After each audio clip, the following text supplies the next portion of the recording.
Hello and नमस्कार आप सबको। मैं स्वाति आप सबका स्वागत करती हूँ आपके अपने channel shake of limitless education में। आज जो हम न्यू चैप्टर स्टार्ट करने वाले हैं that is partnership. Partnership chapter किसी भी कॉम्पिटिटिव एग्जाम के लिए बहुत इंपॉर्टेंट है। इस टाइप का एक क्वेश्चन तो आपको मिल ही जाता है, कोई भी एग्जाम आप देने जाते हैं तो इसलिए चैप्टर बहुत ही इंपॉर्टेंट है। क्वेश्चंस डिफिकल्ट नहीं है इसके, सिर्फ अगर आप एक दो इसमें कंसेप्ट को समझ लेते हैं ना तो आपके सारे क्वेश्चंस बहुत ईजिली सॉल्व हो जाएंगे। तो आज स्टार्ट करते हैं हम अपना टॉपिक। स्टार्ट करने से पहले आज जो हमारे चैनल पे फर्स्ट टाइम आए हैं, चैनल को सब्सक्राइब करना ना भूलिए। और अगर आपको कंटेंट अच्छा लगता है, क्वेश्चन समझ आ रहे हैं, आपको क्वेश्चन करने का जो मेथड है, शॉर्ट मेथड है, वो समझ आ रहा है तो वीडियो को लाइक करना भी बिल्कुल मत भूलिएगा। तो स्टार्ट करते हैं आज का अपना टॉपिक दैट इज पार्टनरशिप। देखिए पार्टनरशिप वर्ड ये होता क्या है। पार्टनरशिप मीन्स जो पार्टनर में यानी कि जो साझेदारी में जो काम किया जाता है उसको हम बोलते हैं पार्टनरशिप। इस वर्ड से हम सभी मतलब जानते होंगे ये वर्ड क्या है, कैसे यूज होता है। हम इतने मेच्योर हो चुके हैं, कॉम्पिटेटिव एग्जाम देने जा रहे हैं तो इस वर्ड को हम सब जानते होंगे। कोई इंग्लिश में इसका मीनिंग जानता होगा, पार्टनरशिप का मीनिंग जो कोई इसका हिंदी में जानता होगा दैट इज साझेदारी। क्या होता है इसमें, कोई भी हम यहाँ पे दो पर्सन ले लेते हैं that is A and B. ये दोनों क्या कर रहे हैं, एक बिजनेस स्टार्ट करना चाहते हैं। तो ए बी कुछ कैपिटल क्या करता है, इन्वेस्ट करते हैं, यानी कि कुछ अमाउंट क्या करता है, इन्वेस्ट करता है। सेम ऐसे ही जो बी है वो भी कुछ अमाउंट इन्वेस्ट करता है। अगर पार्टनरशिप में कर रहे हैं काम तो दोनों को ही क्या करना पड़ेगा, अमाउंट उसमें कैपिटल इन्वेस्ट करना पड़ेगा। इन्वेस्ट करेंगे दोनों ही कुछ ना कुछ अमाउंट उसमें देंगे तभी वो दोनों पार्टनर बनेंगे। अगर कोई एक और पर्सन है सी, उसने कुछ भी यहाँ पे इन्वेस्ट नहीं करा है तो ये दोनों पागल है कि उसको अपने साथ यहाँ पे पार्टनर बनाएंगे। आगे जो भी प्रॉफिट लॉस होगा तो फिर वो इसके सिर भी जाएगा, है ना। तो इसीलिए जो भी पार्टनर बनते हैं उनको कुछ ना कुछ वहाँ पे कैपिटल इन्वेस्ट करना पड़ता है। अब सी पर्सन है वो यहाँ पे कोई कैपिटल इन्वेस्ट नहीं कर रहा है तो वो इसका पार्टनर नहीं माना जाएगा, ठीक है। ये दोनों यहाँ पे क्या कर रहे हैं, कुछ कैपिटल यहाँ पे इन्वेस्ट कर रहे हैं तो कुछ टाइम के लिए भी कर रहे होंगे। हो सकता है कि दोनों इक्वल टाइम के लिए कर रहे हो, ये भी 5 ईयर्स के लिए कर रहा हो, ये भी 5 ईयर्स के लिए कर रहा हो सकता है कि ये 2 ईयर्स के लिए कर रहा हो और जो बी है वो 1 ईयर के लिए कर रहा हो, ठीक है।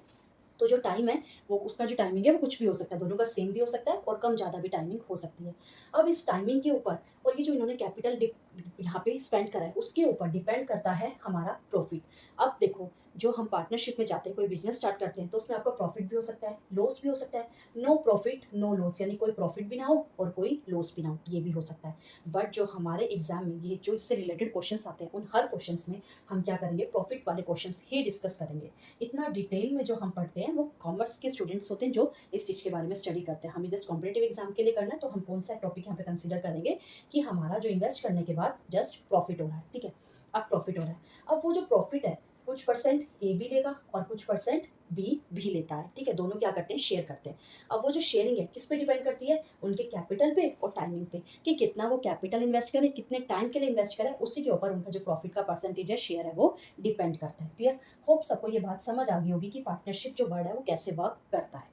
अब इसके क्वेश्चंस को करने के लिए आपको एक फॉर्मूला है वो बस याद रखना पड़ेगा। अगर आप उस कंसेप्ट को समझ लेते हैं तो कोई भी क्वेश्चन आपके पास आ जाए आप उसको बहुत ईजिली सॉल्व कर लेंगे। और वो क्या चीज़ है, देखो यहीं से इसी चीज़ से वो फॉर्मूला डिराइव होता है that is capital into time, कि कितने टाइम के लिए आप वो कैपिटल वहाँ पे स्पेंड कर रहे हैं उस बिजनेस में, is equal to profit. Means जो आपका प्रॉफिट है वो किस चीज़ पे डिपेंड करेगा, that is capital into time. वो जो आप कैपिटल दे रहे हैं कितने टाइम के लिए दे रहे हैं, उन दोनों चीज़ के ऊपर आपका प्रॉफिट क्या करेगा, डिपेंड करेगा। कि जो टोटल प्रॉफिट आ रहा है उसको उसका कितना शेयर मिलेगा, that depends on capital and time. ये चीज़ आपको याद रखनी है, ठीक है। होप सबको कंसेप्ट समझ आ गया होगा। अब क्वेश्चंस करते हैं। जैसे जैसे हम क्वेश्चंस करेंगे क्वेश्चंस का लेवल इंक्रीज करेंगे जिससे हमारे जो डाउट्स है क्लियर होते जाएंगे और ये टॉपिक हमें बहुत ही अच्छे से समझ आता जाएगा। तो देखिए फर्स्ट क्वेश्चन आज का। First question is A starts a business with rupees 1000, B joins him after 6 months with rupees 4000, C puts a sum of rupees 5000 for 4 months only. At the end of the year the business gave a profit of rupees 2800. How should the profit be divided among them. देखो question में क्या given है, 3 person है, A B C invest कर रहे हैं। ए invest कर रहा है 1000 rupees, B 4000 rupees and C 5000 rupees. अब उनकी टाइमिंग आपको यहाँ पे डिफरेंट गिवन है। अब 1 ईयर का लिए उन्होंने बिजनेस में इन्वेस्ट करा है तो एक ही अगर आपको टाइमिंग गिवन नहीं है दैट मीन्स वो कंप्लीट ईयर के लिए यहाँ पे इन्वेस्ट कर रहा है। बी जो है वो आफ्टर 6 मंथ, अगर वो 6 मंथ के बाद ज्वाइन करता है तो दैट मीन्स उसने कितने मंथ्स के लिए यहाँ पे ज्वाइन करा होगा, 6 मंथ के लिए। और सेम ऐसे C puts a sum of 5000 for 4 months only, और सी ने कितने मंथ्स के लिए इन्वेस्ट करा है, 4 मंथ्स के लिए। और एंड में जो टोटल प्रॉफिट आया वो कितना आया, 2800 रुपीज़ का। होप आप सबको क्वेश्चन की लैंग्वेज समझ आ गई होगी, ठीक है। अब देखिए इस टाइप के क्वेश्चन को आप करेंगे कैसे। करने का जो वे है, बेस्ट मेथड जो है ना आपको वही बताया जाएगा। देखिए वो क्या है, 3 पर्सन है टोटल, ए बी एंड सी, ठीक है। ए इन्वेस्ट कर रहा है कितना, ₹1000, बी ने इन्वेस्ट करा है दैट इज ₹4000 एंड सी ने इन्वेस्ट करा है दैट इज ₹5000। क्लियर? और उन्होंने कितने टाइम के लिए करा है? ए ने कंप्लीट ईयर के लिए करा है, 12 मंथ्स होते हैं। बी ने क्या करा था, वो 6 मंथ्स के बाद ज्वाइन करा है, दैट मीन्स 6 मंथ के लिए उसने करा है इन्वेस्ट यहाँ पे। और जो सी है उसने क्या करा था, 8 मंथ्स के बाद यहाँ पे उसने फॉर 4 मंथ्स ओनली, सिर्फ 4 मंथ्स के लिए यहाँ पे उसने ज्वाइन करा। तो आपने क्या कर लिया, रिप्रेजेंट कर लिया। नेक्स्ट अब हमारे पास क्या यहाँ होता है, वे क्या है करने का। अब इसे क्या करिए, एक शॉर्ट फॉर्म में लेके आइए, इनको कट कीजिए। पहले आप क्या कीजिए, इन कैपिटल को देखिए, किसी को आप शॉर्ट फॉर्म में कन्वर्ट कर सकते हैं। हाँ जी, 3 जीरो से हमने 3 जीरो क्या कर दिया, कैंसिल कर दिया। 1 4 5 और ये कट नहीं हो रहे। अब टाइमिंग को चेक कीजिए, हाँ जी 2 के टेबल से कट हो रहा है, 2 इंटू 3 6 इंटू 6 12। और कुछ कट हो रहा है, नहीं हो रहा है। ना कैपिटल में कुछ शॉर्ट फॉर्म में आ रहा है, ना ही टाइमिंग में आ रहा है। तो अब इनको क्रॉस में कर दीजिए चेक। देखो कैसे क्रॉस में करेंगे, यहाँ से 2 कट हो रहा है, यहाँ से 4 कट हो रहा है और यहाँ से 6 कट हो रहा है। तीनों में एक एक चीज हमें लेनी पड़ेगी कट करने के लिए। तो कट करते हैं, 2 इंटू 1 2 इंटू 2 4 एंड 2 इंटू 3 6। और कुछ कट हो रहा है, यहाँ 1 और 3 रिमेनिंग रह गया, यहाँ 2 एंड 3, यहाँ 5 और 1। अब कुछ कट नहीं हो रहा है, यहाँ 3 है, यहाँ 3 है, बट यहाँ 3 से कट होने के लिए कुछ भी नहीं है, तो इसे कट नहीं कर सकते हैं। ठीक है, अब आपके पास यहाँ पे क्या रिमेनिंग रह गया, यहाँ पे आपके पास रिमेनिंग रह गया 3, इधर 2 इंटू 3 दैट इज 6, इधर 5 into 1 that is 5। Clear? Hope यहाँ तक सबको क्लियर हो गया होगा। ये अब आपके पास रेशियो आ गया, किस चीज का रेशियो आ गया, प्रॉफिट का रेशियो आ गया। ये आपके पास कैपिटल है, ये आपके पास टाइमिंग है, is equal to profit. Profit का रेशियो आ गया 3:6:5। बट आपको प्रॉफिट भी गिवन है, कितना, 2800।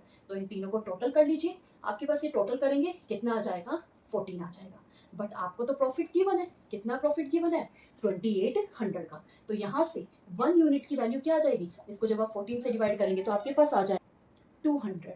ठीक है, 1 यूनिट की वैल्यू आपके पास क्या आ गई, 200। अब हमें क्या फाइंड आउट करना था, यहाँ पे हमें फाइंड करना है how should the profit be divided among them, profit उनमें कैसे डिवाइड होगा। तो रेशियो क्या था, 3:6:5 और 1 यूनिट की वैल्यू क्या है, 200। तो यहाँ पे 200 से मल्टीप्लाई करवा दीजिए तीनों को। तो आपके पास क्या प्रॉफिट आ गया, ए का प्रॉफिट आ गया आपके पास ₹600, बी का प्रॉफिट आपके पास आ गया ₹1200 एंड सी का प्रॉफिट आपके पास आ गया ₹1000 and that is your answer. Hope सबको क्वेश्चन क्लियर हो गया होगा। क्या है, मैंने आपको बताया था कि आपको जस्ट फॉर्मूला याद रखना है, capital into time is equal to profit. तीनों के कैपिटल्स को यहाँ लिखा, कितने टाइमिंग्स के लिए तीनों ने इन्वेस्ट करा था वो लिखा, शॉर्ट फॉर्म में लेके आए एंड देन मल्टीप्लाई करवाया। ये आपके पास प्रॉफिट का रेशियो आ गया। प्रॉफिट आपको गिवन था 2800 और रेशियो के अकॉर्डिंग आपका प्रॉफिट आ रहा है 14। यहाँ से 1 यूनिट की वैल्यू आ गई 200। अब आपसे प्रॉफिट पूछा गया था, तो 1 यूनिट की वैल्यू को इनके साथ मल्टीप्लाई करके आपने क्या करा, प्रॉफिट फाइंड आउट कर लिया and that is your answer.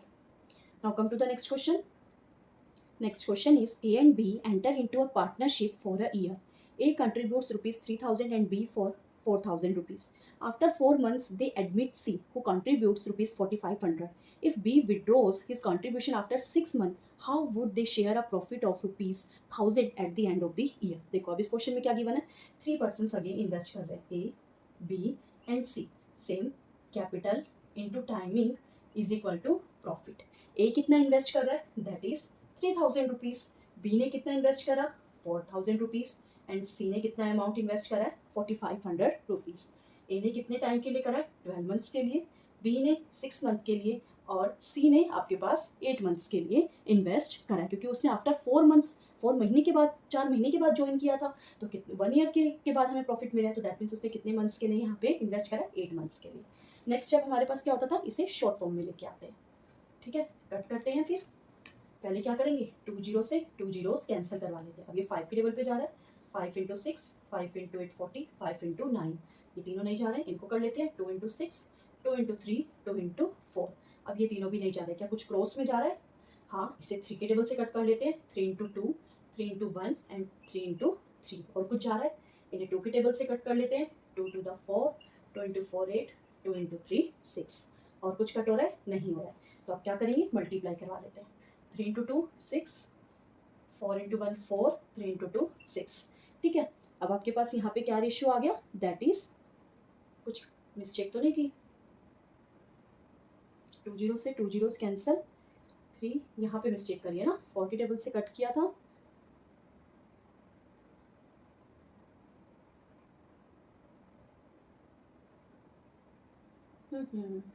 हाँ इसे हम और भी कट कर सकते हैं, 2 4 देखो 6 4 6 आ रहा है ना, तो ये और भी कट हो रहे हैं, दैट मीन्स हम यहाँ पे एक स्टेप और कट कर सकते थे। तो इसे यहाँ पे एक और कट कर लेते हैं, two three the six, 2 × 2, 2 × 3 means ratios आपके पास क्या आ गए 3:2:3। तो इसे डायरेक्टली लिख लेते हैं यहाँ पे हम, ठीक है। आपके पास रेशियोज आ गए 3:2:3।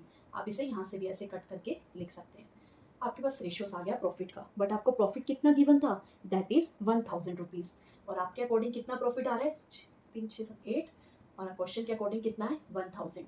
तो यहाँ से 1 यूनिट की वैल्यू क्या आ जाएगी, जब इसे आप 8 से डिवाइड करवाएंगे, 4 × 2 and here 250 and then 125। 1 unit की वैल्यू आपके पास क्या आ गई 125। क्लियर। हमें क्वेश्चन में क्या फाइंड आउट करना था, हमें फाइंड आउट करना था हाउ वुड दी शेयर है प्रॉफिट, कि वो प्रॉफिट कैसे शेयर करेंगे। तो 1 यूनिट की वैल्यू को इनके साथ मल्टीप्लाई करवा लेते हैं, 125 that is equal to 375 rupees. किसका प्रॉफिट आ गया, ए का। 125 विच इज इक्वल टू 250, ये किसका प्रॉफिट आ गया, बी का।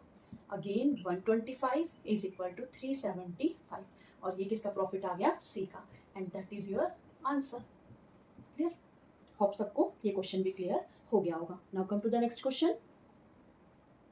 Question is ABC enter into a partnership. A advances 1/3 of the capital for 1/3 of the time.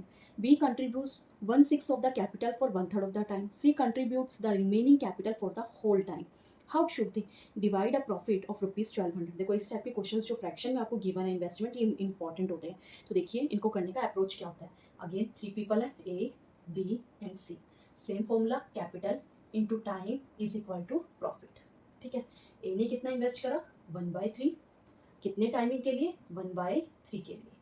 Same ऐसे ही बी ने कितना इन्वेस्ट करा 1/6, कितनी टाइमिंग के लिए 1/3 के लिए। सी ने कितना इन्वेस्ट करा है, जो रिमेनिंग बच गया है इन दोनों के बाद जो बच गया है वो इसने इन्वेस्ट करा है, कितने के लिए, होल टाइमिंग के लिए। और होल को हम क्या बोलते हैं, 1 बोलते हैं। अब देखो आप ये कैसे फाइंड आउट करोगे। अब सी का अगर आपको यहाँ पे फाइंड आउट करना है तो उसको कैसे फाइंड आउट करेंगे, पहले इन दोनों के डिनोमिनेटर को सेम बना लीजिए। यहाँ 3 है, यहाँ 6 है। अगर डिनोमिनेटर को सेम बनाना है तो आपके पास क्या अप्रोच होगी, यहाँ पे 1/3 है, इधर 1/6 है, तो यहाँ पे दोनों को 2 से मल्टीप्लाई कर दीजिए, क्या आ जाएगा 2/6, और इधर क्या है 1/6। अब टोटल 6 है, इसने 2 पॉइंट्स ले लिए, इसने 1 पॉइंट्स ले लिए, तो कितने पॉइंट्स रिमेनिंग रह गए आपके पास, दैट इज 3/6। कितने पॉइंट्स रिमेनिंग रह गए 3/6, जिसको हम क्या लिख सकते हैं 1/2। तो दैट मीन्स रिमेनिंग पार्ट कितना है आपके पास 1/2। सी ने कितना इन्वेस्ट करा है 1/2। अब यहाँ तक सबको क्लियर हो गया होगा। नेक्स्ट स्टेप हमारे पास क्या होता था, इसे शॉर्ट फॉर्म में लेके आना है। अब शॉर्ट फॉर्म में कैसे लेके आए, अब इसको भी आप 2 मेथड से कर सकते हैं।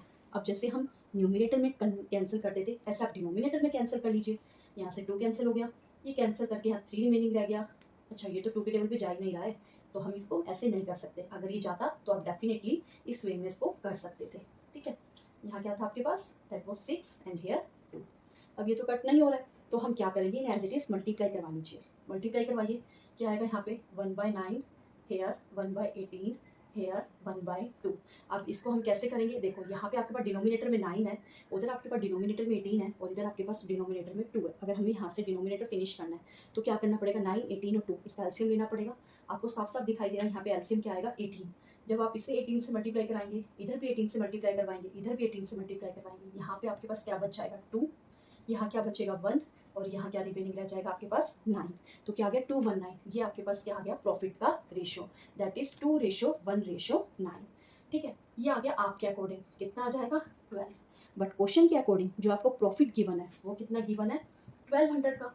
दैट मीन्स 1 यूनिट की वैल्यू आपके पास क्या आ गई 100 रुपीज़। ठीक है। अब आपसे क्वेश्चन में क्या पूछा गया था, हमें क्वेश्चन में बताना था हाउ शुड दे डिवाइड, वो कैसे डिवाइड करेंगे। अगर यहाँ पे 1200 आ गया 100, यहाँ पे 1 यूनिट की वैल्यू आ गई है, तो 100 से मल्टीप्लाई करवा दीजिए। 200 रुपीज़ किसका शेयर आ गया, ए का। यहाँ पे 100 रुपीज़ किसका शेयर आ जाएगा, बी का। और 900 रुपीज़ आपके पास किसका शेयर आ जाएगा, सी का। And that is your answer. बस आपको यहाँ पे इस चीज़ को कैलकुलेट करना है ध्यान से, ये कर लेते हैं तो उसके बाद सब इजी हो जाएगा। अगर आपसे ये नहीं हो रहा है, ये यहाँ पे देखो वैसे तो कट हो ही नहीं रहे थे ये, इन केस कट हो जाते हैं तो आप डिनोमिनेटर्स को कट कर सकते थे। सपोज कीजिए यहाँ 4 होता तो 2 6 और 4 ऐसे डिनोमिनेटर को आप कट कर सकते थे। नहीं हो रहा है कट तो उसको ऐसे मल्टीप्लाई कीजिए। डिनोमिनेटर को हमें यहाँ से खत्म करना है तो इसीलिए उसके एलसीएम को फाइंड आउट कीजिए, उसके एलसीएम से यहाँ मल्टीप्लाई करवा लीजिए, फिर उसके बाद सॉल्व कीजिए। जो आपके पास आएगा शॉर्टेस्ट फॉर्म आएगी वो आपके पास क्या हो जाएगी, ratio of the profit. Clear. Now come to the next question.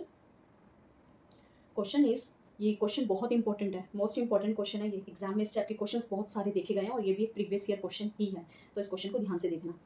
Ram got rupees 6,000 as a share out of the total profit of rupees 9,000। Total profit 9,000 का है, राम को उसमें से शेयर मिला 6,000 का, which he and Ramesh earned at the end of the 1 year. 1 year के लिए उन्होंने इन्वेस्ट करा है। If Ram invested rupees 20,000 for 6 months, whereas Ramesh invested his amount for the whole year, the amount invested by Ramesh. अब हमें बताना है कि अमाउंट बताना है, यहाँ हमें प्रॉफिट नहीं बताना है, अमाउंट बताना है। इंपॉर्टेंट क्वेश्चन है, वेरी वेरी इंपॉर्टेंट क्वेश्चन, तो इस क्वेश्चन को ध्यान से देखना। देखो अगेन हमारे पास यहाँ पे 2 पर्सन गिवन है, राम एंड रमेश।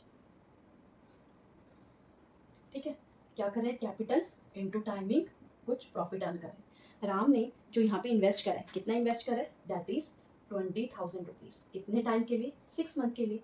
रमेश की इन्वेस्टमेंट हमें नहीं पता, बट उसने इन्वेस्ट करा है 12 मंथ्स। 1 ईयर, देखो यहाँ मंथ लिख रहे हो तो यहाँ भी मंथ्स की ही क्वांटिटी लिखनी पड़ेगी। यहाँ 6 मंथ था तो हमने यहाँ पे 1 ईयर को 12 मंथ्स लिख लिया। अब ये कुछ कट हो रहे हैं, हाँ जी कट हो सकते हैं, ये 6 है ये 12 है, तो कट कर दो। 6 इंटू 1 एंड हेयर 6 इंटू 2 12। और कुछ कट हो रहा है, हाँ ये यहाँ पे कट हो रहा है 2 इंटू 1, और ये आपके पास क्या आ गया 10,000। और कुछ कट नहीं हो रहा है तो ठीक है लिखिए, ये आ गया आपके पास प्रॉफिट 10,000, यहाँ आ गया a into 1 that is a, ये आपके पास प्रॉफिट आ गया। ठीक है, बट आपको टोटल प्रॉफिट जो गिवन है वो कितना गिवन है, 9,000 का आपको यहाँ पे टोटल प्रॉफिट गिवन है इन दोनों का। ठीक है, जिसमें से हमारे पास a का शेयर गिवन है दैट इज 6,000। ए का शेयर गिवन है, कितना गिवन है 6,000। अब आपके अकॉर्डिंग 10,000 है, क्वेश्चन के अकॉर्डिंग 6,000 है, तो क्या मैं यहाँ से 1 यूनिट की वैल्यू नहीं निकाल सकती, इजीली निकाल सकती हूँ। ठीक है, और एक और चीज़ यहाँ देखो, अगर टोटल 9,000 था, 6,000 का शेयर अगर राम का है, तो यहाँ पे रमेश का शेयर कितना आ जाएगा, 3,000 का आ जाएगा। ठीक है, अब देखो इसको कैसे यूज़ करेंगे। यहाँ तो हमारे पास एक की वैल्यू नहीं है, यहाँ से तो 1 यूनिट की वैल्यू नहीं निकाल सकते, बट यहाँ से आप 1 यूनिट की वैल्यू निकाल सकते हो। तो निकालिए यहाँ से 1 यूनिट की वैल्यू क्या आएगी, 6,000 बाय 10,000। 30 से 30 कैंसिल, यहाँ पे क्या आ जाएगा 2 इंटू 3 एंड 5। तो यहाँ से आपके पास 1 यूनिट की वैल्यू आ गई दैट इज 3/5। होप सबको क्लियर हो गया होगा। अगर आपको यहाँ से 1 यूनिट की वैल्यू निकालनी होती तो आप क्या लिखते, 3,000 बाय 8, यही लिखते आप। अब ये भी आपके पास 1 यूनिट की वैल्यू है और ये भी 1 यूनिट की वैल्यू, तो दोनों 1 यूनिट की वैल्यू को इक्वल रखते, 3/5 is equal to 3,000 by 8। Solve कर लो, सॉल्व करेंगे तो आपके पास ए की वैल्यू क्या आ जाएगी, क्रॉस मल्टीप्लाई करवाएंगे तो 3 नीचे आ जाएगा और 5 यहाँ मल्टीप्लाई में चला जाएगा। 3,000 इंटू 5/3 क्या आ गया यहाँ पे 1,000, और 5 से मल्टीप्लाई करवाइए तो 5,000 रुपीज़ आपके पास क्या आ गया यहाँ से ए की वैल्यू। मीन्स जो रमेश है वो कितना अमाउंट यहाँ पे स्पेंड कर रहा है, कितना इन्वेस्ट कर रहा है, दैट इज 5,000 रुपीज़। होप सबको ये क्वेश्चन क्लियर हो गया होगा। देखो क्वेश्चन को समझोगे ना ध्यान से कि क्वेश्चन में क्या गिवन है, जैसे जैसे गिवन है ना उसको बस रिप्रेजेंट करते जाओ, आपका क्वेश्चन कन्फर्मली क्लियर हो जाएगा। देखो वही मेथड हमने, एक ही अप्रोच हमने सारे क्वेश्चंस में अप्लाई करा, कोई डिफरेंट अप्रोच नहीं है कि 4 क्वेश्चन करें 4 क्वेश्चन में अलग अलग मेथड करो, उस चीज़ से आप भी कंफ्यूज हो जाएंगे।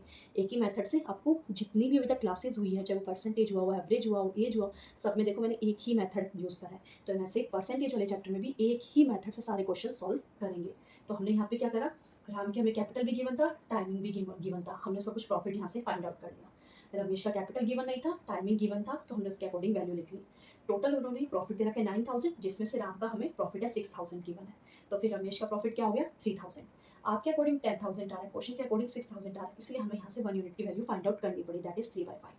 यहाँ भी अगर ए ना होता, कोई न्यूमेरिकल वैल्यू होती, करते तो इसी अप्रोच से 3,000 बाय ए लिखते, तो ये भी क्या आ गया 1 यूनिट की वैल्यू, ये भी 1 यूनिट की वैल्यू है, ये भी 1 यूनिट की वैल्यू है, तो दोनों 1 यूनिट की वैल्यू को क्या कर लिया आपने, इक्वल रख दिया। इक्वल रख के यहाँ से अमाउंट फाइंड आउट कर लिया, दैट इज 5,000। ये क्या आ गया आपके पास, रमेश का कैपिटल आ गया। ठीक है, होप सबको क्वेश्चन क्लियर हो गया होगा। आज की क्लास में इतने ही क्वेश्चंस, कल फिर मिलेंगे और डिफरेंट टाइप के क्वेश्चंस के साथ। एक और क्वेश्चन आपको देती हूँ आपके होमवर्क के लिए, ट्राई जरूर करना वो क्वेश्चन। ठीक है, क्वेश्चन नोट कीजिए। Question is A and B enter into partnership investing rupees 12,000 and 16,000 respectively. After 8 months, C also joined the business with a capital of rupees 15,000. The share of C in a profit of rupees 45,600 after 2 years will be. आपको यहाँ पे C का profit find out करना है, उसके profit का share find out करना है। ठीक है, ये क्वेश्चन आपको ट्राई कीजिएगा, इसी मेथड से ट्राई कीजिएगा, कन्फर्मली आपका हो जाएगा अगर आपने 4 क्वेश्चन ध्यान से समझे होंगे। नहीं होता है तो कमेंट सेक्शन में बताइए, आपको क्वेश्चन नेक्स्ट क्लास में ज़रूर समझा दिया जाएगा। ठीक है, आज की क्लास के लिए इतना ही। अगेन जिसको अच्छा लगा हो, कंटेंट क्वेश्चन अच्छे लगे हो, तो वीडियो को लाइक करना मत भूलिएगा, और जो आज हमारे चैनल पे फर्स्ट टाइम आए थे चैनल को सब्सक्राइब करना भी मत भूलिएगा। तो मिलते हैं नेक्स्ट वीडियो में।